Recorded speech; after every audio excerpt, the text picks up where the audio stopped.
We bred a King Kampfa flowerhorn to a King Kong parrotfish in the past, and I know you really want to see what the babies look like. I should also mention that I also have them all in a 15-gallon aquarium each, 8 total. Having them in individual aquariums, size 15 gallons, will not only allow for easier viewing and monitoring of each individual fish, but it'll also allow us to groom them properly and to do maintenance a lot easier, but more on that later in the video. We should first figure out and understand what is a flowerhorn and what is a parrotfish. So let's start with the parrotfish, or commonly known as the blood parrot. This, of course, is a man-made fish. Was created by taking a male Midas fish and breeding it to a female Senspilla. You guys might remember that we've actually had Viejas senspillum on this channel before. Both fish, of course, from Central America.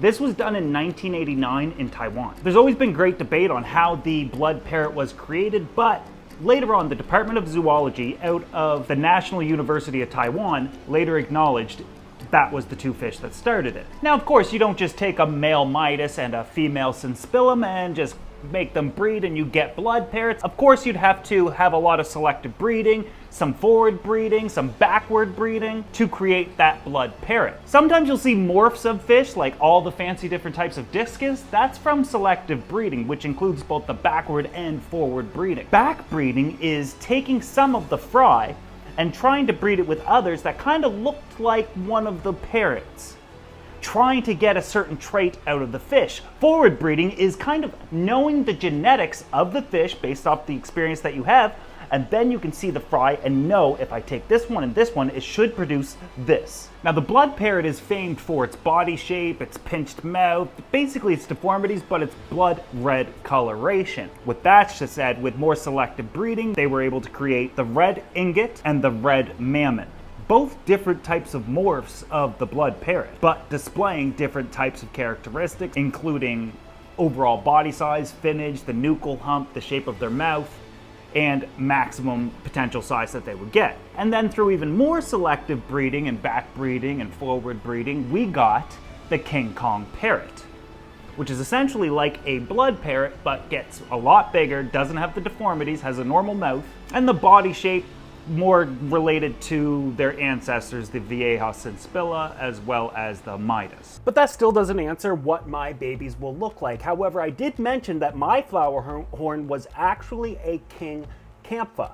What happens, or what do you get when you cross a King Kampfa with a King Kong parrotfish? Well, technically you just get more King Kampfa flowerhorn, but the variations vary a lot.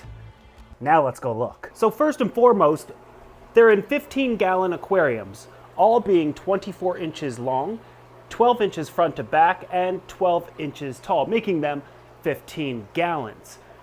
The youngest ones start here, and as they get older and older, it's all the way to the end. The oldest ones and the biggest ones and the most revealing ones are the last 3. But I'm going to have to ask you to excuse the mess. You'll remember they used to be over here in these 2 tanks that I had this tree coming up through. I want to put a much bigger tank there. Plus they weren't doing that great in there. They began fighting and I felt bad for them. We kind of knew that was going to happen, but that was just a tank that I kind of wanted to do anyway. So I took it apart and as you can see, all of its equipment and materials are here. Piranha tank's still right there, but moving them over here allows us to not only view them better, but raise them individually, groom them properly, and get the best out of each one. Each aquarium is filtered with a large sponge filter rated up to about 50 gallons. They're all in a central air system connected to this incredibly large air pump. I then tapped into this CPVC pipe with these little airline taps that allows me to control the flow to each air pump. Now these flowerhorn do come from 2 batches, and I had 11 of the first batch, 11 of the second batch and 3 of the first batch, giving us 14 flowerhorn in total, but 8 tanks. Okay, let's take a look at the first tank. I actually wanted to put this video out a lot sooner, but I've been dealing with a cold for the past week, and that's why I haven't been putting a video out on this, and also why I sound congested, because I'm still a little sick. The downside to what we're about to do is there's no lights on any of the aquariums. If I turn the lights on in the tanks where they have 2, they just fight. If I don't have the lights on, they get along and they eat and everything's fine. The tanks that we have single Flowerhorns in, they're the biggest. I can't have them with anybody because they're just gonna fight and fight and fight. So what I'm going to have to do is put a little spotlight above them, and I'll feed them some bloodworms just to get them to come out. Feeding them bloodworms is not something I do often to any of my fish, but as we all know, fish love bloodworms as a treat. But just like humans, you can't survive off treats. You see, bloodworms are a nice little snack for fish, but if they're eating that and only that, over time they get constipated. They can't digest the skin on the bloodworm properly, so we don't want to feed bloodworms too often. My suggestion is once a week at tops. So at this point, 5 minutes and 45 seconds have passed and I still haven't shown you a single Flowerhorn baby. That wasn't on purpose. I want you to be an educated viewer, but before we even look at them, one last thing. You should know what you're actually looking for or looking at. So the main importance when looking at Flowerhorn fry is obviously going to be their overall health as well as looking for deformities. You can see the deformities in their fins, their mouths, their gill plates, anything that looks out of normal. Keep an eye on them. You might have to call them in the days to come. But when it comes to Flowerhorn, this is where it's going to become very, very specific. You see, when I have a male, I want his to be as big as absolute possible. His is going to be his nuchal hump. It's spelt K-O-K. Some people pronounce it others pronounce it coke. The bigger that nuchal hump is, and in Flowerhorns, and only in Flowerhorns is it called a because they get so darn big, we want it to be as big as possible, and that's why it's a king Kampa. If it doesn't have an absolutely enormous it's just a Kampa. It's not a king Kampa. The next thing we're gonna look for is its pearls. We want as many pearls as fishingly possible. The pearls are all of those iridescent markings along its side. Lots of fish get them, but in Flowerhorn, they become incredibly pronounced. The next thing I'm looking for is overall body color. What color is this fish likely going to be? The most favorable color is going to be red, but they come in orange and silver and all different types of colors, so it'll be interesting to see what you guys see and what I see, because I haven't had them under lights yet. But just looking at a few of them, and only being, well, the smallest ones are probably an inch or two, but the bigger ones are 2 to 3 inches, and I know I got females and males. And I'm curious to see if you can spot the ones, the males and females as well. The males get the and the females don't. The next thing we want to look for is the flowers. The flowers are the black markings along the lateral line of the fish. These black markings are often seen as good luck, and we want a full row of those. If you don't have a full row, we don't want any at all. And then, of course, their fins. We want to make sure their fins are long and flowing, and if it's a male, we want them to be nice and pointed. We want the most finnage we possibly can get out of these guys. Finally, we might have some low-grade Flowerhorn, and we might have to trade something off. Like maybe it doesn't have a full row of flowers, but a lot of pearls and a big or something along those lines, where you kind of have to trade one thing off for the other. It's very difficult to find the perfect Flowerhorn, but when you have one, that's why they cost $500, $600, $2,000, $3,000. A really high-grade Flowerhorn is incredibly expensive. Now that's me looking at these guys looking to get the best Flowerhorn possible, but personally, I'm actually looking for personality. You see? Hey, Frank. Maybe he doesn't got a big or maybe he's not great looking. Maybe he's got a great personality, and when it comes to the Flowerhorn, what I'm looking for is, does he aggressively eat? Is he aggressive towards me? Does he come out to the tank? Does he greet me? Does he interact with me? Because a lot of the times we get a Flowerhorn to become a pet fish. But I think many of you guys know that. Okay, finally, now that you know what we're looking for, you're able to follow along with what I'm going to be talking about when I'm actually looking at each one. I want to start at the end because him right there, oh my. Chef's kiss. All right, so we're gonna try this quite simply. I got myself a little spotlight. I will say that it's 2 days later. I don't know what it is, but I'm sick as a dog, just like the worst cold ever. I'm hoping that when I place these lights over the tanks, the fish don't go too crazy or fight too much, and we can get like a real look at what everybody kind of looks like here. Okay, we got Rumpelstiltskin over here. This is the smallest one of all of them. I felt incredibly bad. He should have been a cull. He's very tiny. We should probably add in, I probably should have cleaned the glass first, but let's go ahead and add in a little bit of bloodworms, see if we can't get them to come out. Bloodworms do tend to sink, so you want to stir them up. It's just in the glass, kind of defrosted.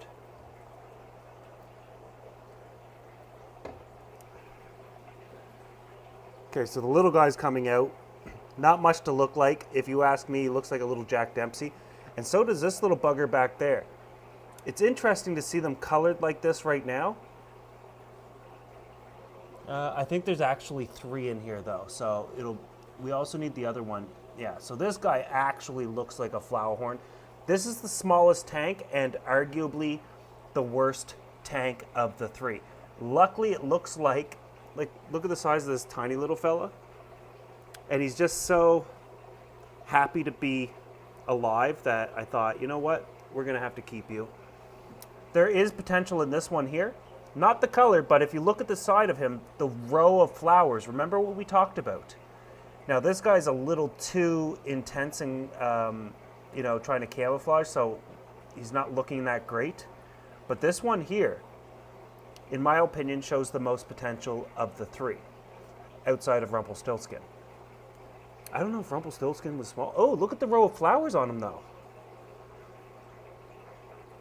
He's such a runt. So look at the size of his eyes compared to the rest of his body. Look at how his belly is kind of like sunken. He eats. He's just deformed. He should have been a cull. But let's raise a cull and see what it looks like. So that's the first 3. I would say we'll name them 1, 2, 3. I'm going to call 3 the best of them all. Let me know what you guys think based off what we're looking for. It's hard, again, this looks almost like a leaf fish or maybe some sort of fish that's trying to camouflage that it's dying or rotting or something like that. Now we're going to start getting into some of the better fish though. It's unfortunate that I don't run lights on these all the time because in the first few tanks, we have to have a couple of Flowerhorn in each one, and unfortunately, if I turn the lights on or have lights on with them, they literally just beat each other up. But they are aggressive feeders, and this one, again, not a ton of coloration, difficult to see, but we can see he doesn't have the same row of flowers on the side. This one coming out has a lot of broken flowers. So far, the third one that we looked at in this tank, in my opinion, is the best. But they are getting bigger and a little bit more aggressive. I would say this one's likely going to be a male. It does have signs of a nuchal hump. But still, very small and very difficult to tell. Oh, well, this one has a lot of iridescence, indicating that it's going to have, maybe we can get him in the light again, but indicating that he's going to have great pearls. So far, nothing's looking great. I'm still going to rank the third one in here with that full row of flowers as the best thus far. And now we're going to get into some ones that actually are starting to look like Flowerhorns. And now we can see the variance in Flowerhorns. So this one doesn't have any flowers at all. A few, very minimalistic. Does have, this is going to be a male. You can see the nuchal hump starting to develop. But it is the weaker of the two. You can see that he has torn flower or torn fins. I would say that he's probably going to develop great coloration in due time. However, the attention needs to be put on this one here. Now we see arguably the best fish of all of them so far. Full row of flowers, absolutely fantastic finish. Coloration will come in due time. Let's give them something to eat. Even though these guys are displaying absolutely perfect personalities coming out whether the lights are on or off, which indicates to me I either now need to put a divider in or separate this one. This is going to be a good fish, but this is the more dominant one. Let's give them something to eat. This is really fun. Let me know if, like, I think it's obvious the better fish of the two, based off what I've taught you so far. Just blood water coming out of here. I'm trying to get some. There we go. Aggressively eating. Both have fantastic personalities. I'd estimate that both of these two will be great Flowerhorns. Out of the two, I would say the one with no flowers, or, well, it doesn't have any flowers, is probably going to have an absolutely massive nuchal hump, although this will be the more aesthetically pleasing Flowerhorn of the two. Oh boy. Now if I had to keep ranking, these guys are the tie right now out of the rest. But like I said, it's just going to get better, and each tank, they're going to get bigger and nicer looking and more to actually classify and or look at. And this is kind of why I wanted to keep them all, is because we could do this and we could learn about them. However, when we come to this tank, outside of this one, we can already notice the personality in them and their willingness to, come out is already noticeably different than these two. See if we can't get them to come out with a little shot of bloodworms. I might have to move the sponge filter, but we're going to start getting into ones that actually have color, which is incredibly interesting. See? That guy's already showing interest. So the first one coming out, poked his head out, no flowers. Second one, a nice row of flowers, but not complete. I'd also go as far as to say I don't see nuchal humps. I almost want to say these are females. Oh, the one underneath over here does have a relatively full row of flowers, but not complete. We're probably looking for color out of these ones. These guys might end up being females and breeders, but unfortunately, they're not coming out. And I'm already leaning towards this guy with the perfect fins, really pointed. Look at him. Yeah, so far, this I put all my money on him out of these 4 tanks. Let me know as you watch this video, especially if you're watching the premiere, if I'm on par or who do you like best. Tank 1, Tank 2, Tank 3, Tank 4. And honestly, it's just a tie between this guy and the first tank guy. These two aren't showing us anything. I think I'm going to have to move the sponge filter. Guys, I need to judge you. Yeah, they shouldn't have those dark striations over their body right now. That's literally just a sign of stress. We'll have to follow up this video with a new one in the near future. But for now, this is what we have to go by. Now, it's time to get serious. And I think now we're going to start getting into even more severe variations, especially in color. Well, washed out, personality's great, red eyes, dare I say females. These guys are going to be incredibly colorful. No flowers at all to be seen.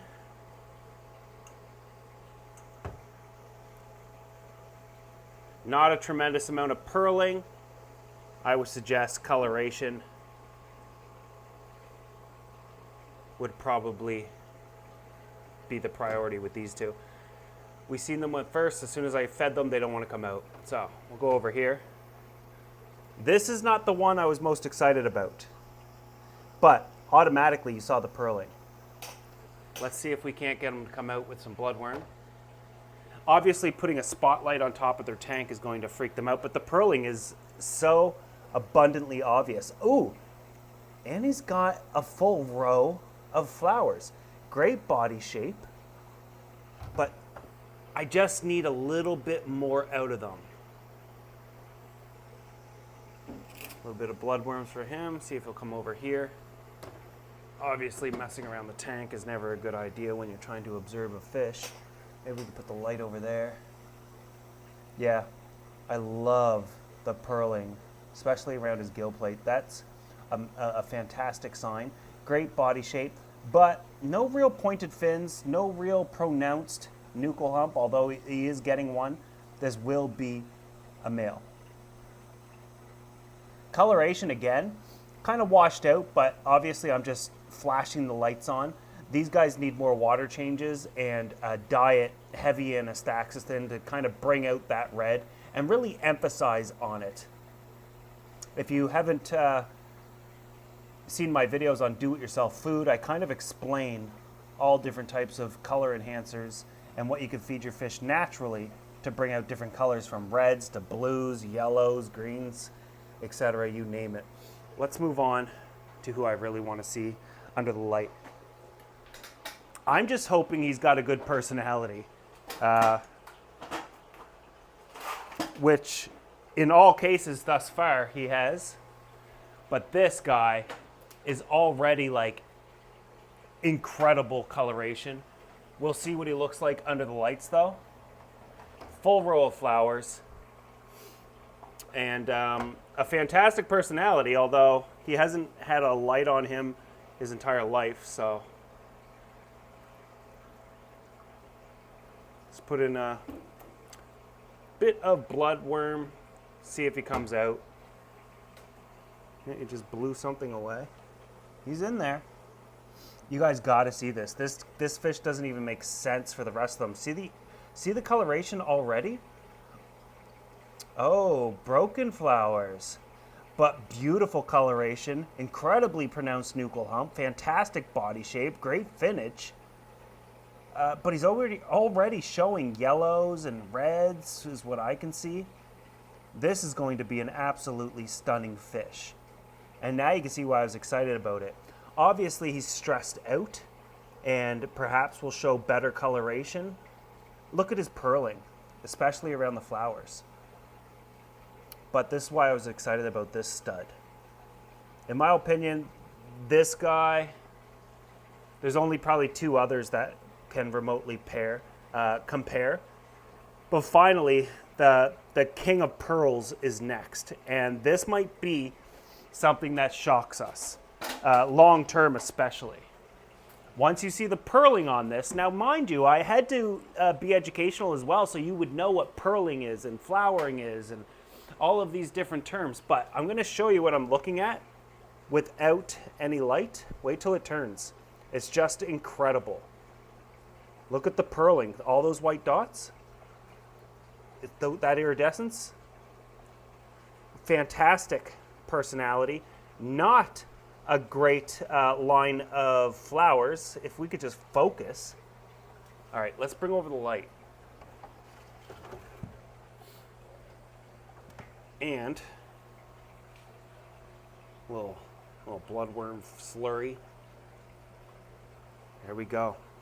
Now, unfortunately, it almost looks like a Jack Dempsey at this size, but this is probably a 3-inch fish, 2-inch fish. But look at the pearling. Absolutely incredible. See the color difference between those two? Pearling fantastic, finnage and body shape great. No real pronounced nuchal hump. Flowers broken and incomplete. That is going to be one beautiful fish in due time. But these are the two biggest. We just have to be patient and wait for the others. Colors and everything else is going to come in due time. The pearling, though, on this guy is insane. Beautiful, beautiful fish. Let's see what happens long term. So that's that with the Flowerhorn and everybody in their aquariums and how they're all doing. This, in my opinion, is super exciting to come out and see every single day. Maintenance-wise, I mentioned I was going to cover that at the beginning of the video before I started looking like Skeletor under these harsh lights, but it takes, with a regular python, these tanks are too small to use a pump to drain or fill. It happens way too quickly, and I'm public enemy number one when it comes to draining too much water or overflowing tanks. So I just use a regular python hose. It takes 3 minutes to drain each aquarium, 3 minutes to fill each aquarium, because I get about 160 gallons per hour out of my tap. Total time to do a 50% water change on all of these aquariums takes approximately 48 minutes. I like to call it an hour because I got to drag out the hose, get the temperature right, get the ladder out, blah, blah, blah, put the hose away. 1 hour total, not a big deal. The rest of the gallery takes a day or two, and most of that is just waiting for water to fill the tanks. Anyways, if you guys enjoyed this video and you want me to make another one similar to it in the relative near future, let me know in the comment section below. Until then, I hope I get better and so I can get back to my big project. See you in the next video.